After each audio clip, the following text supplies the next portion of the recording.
Hey, we are back live here on the conversation. Had to play a little California love for my next guest. He knows why. Hey, by the way, speaking of my next guest,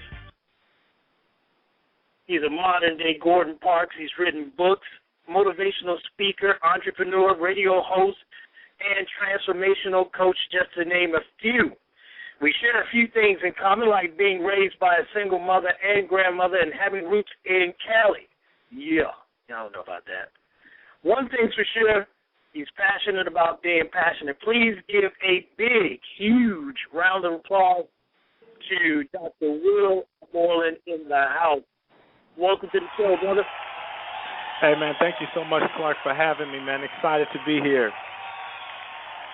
Well, we had to bring you in, right, sir?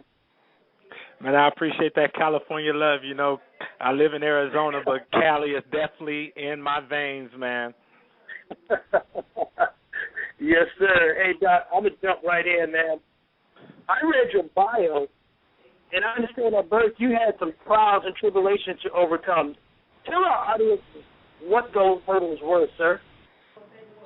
Well, you mentioned I was raised in Southern California, and if you know anything about California, Compton particularly, when I was raised in Compton, California, Compton was known as the third roughest, most dangerous city in the nation, and so I was birthed right into the heart of gang violence. I was birthed right into a drug epidemic, and so being constantly in that environment, I found myself, like many of my friends, in trouble, involved in gang violence.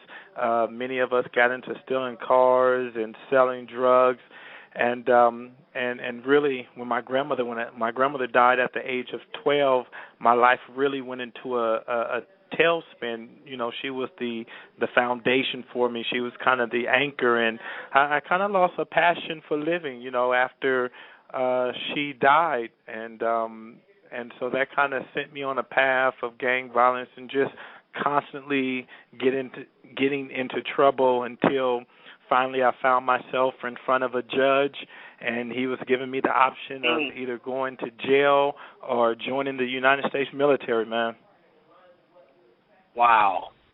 Hey, so basically you can come from a tough urban community like Compton, CA, and become everything you pray and desire to be. Is that correct?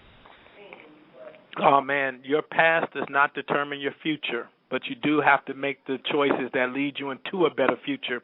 And so many people, man, they allow their past and the experiences to cement them instead of taking that cement and building some blocks, man. I don't regret for one moment some of the experiences that I've had, man. They definitely have shaped me. They've made me more appreciative of those things that I enjoy today. But I wouldn't have traded for anything in the world, man. All of that has made me who I am today. So I can hang out in the hood one day and be at the Bellagio the next day and still remain the same Will. Hey, Doc, I say that all the time, man. I wasn't in Compton, but, I was down the road in Inglewood, and, it could get a little dicey there, too, but thank God my mother had the perseverance to get me up out of that situation. Now, I want to ask, you mentioned family. What kind of foundation does it take really to make it out of that kind of situation for those who might be listening and are in these urban environments? Well, I think there's an old adage that says it takes a village to raise a child. And what we have to get back to, Clark, is, number one, I know you probably have a lot of listeners who are single parents. You have to reach out and ask for help. Although I wasn't raised with my father, my mother and grandmother was a part of the church, and there were always men in the church that would take me out to the park, take me out to play basketball, being that father figure. And so, number one, I would say for a family, anything that you are missing, whether it's a grandmother or a grandfather, a mother or a father, go find a surrogate one. Go to your church. Go find out in the neighborhood. Go find those community grandmothers and say, listen, my son, my daughter, they're missing this. I can't give it all. We have to understand we can't do it all and we can't give it all, but if we all come together, we won't miss it all.